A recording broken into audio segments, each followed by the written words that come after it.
Hello, my name is Micaela and today I have another Blitz for you called Blossoming in the Desert. So in Isaiah 35 verse 1 it says, "The wilderness and the dry land shall be glad. The desert shall rejoice and blossom like the rose."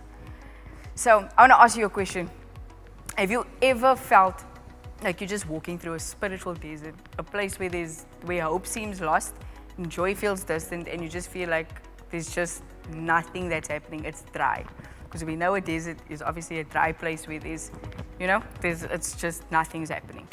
So today's scripture reminds us that even in the most barren and dry places, God can bring life and beauty.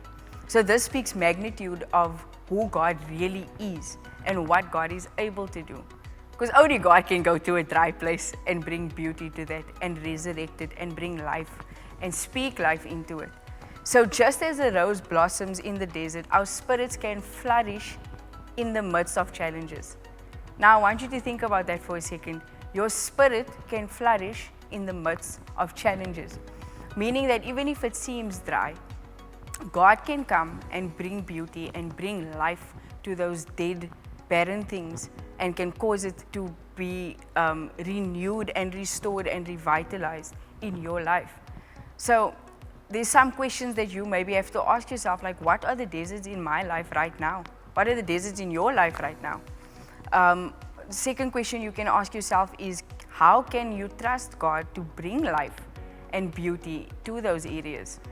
And then the third question is, what rose can you cultivate in your heart today? Is it maybe a gesture of kindness, a word of encouragement, or a prayer of faith? We need to pray and thank God for His promises to bring life into our deserts and trust that He will. So it's not just a thing of reading the scripture and be like, yes, God is going to bring life to my desert.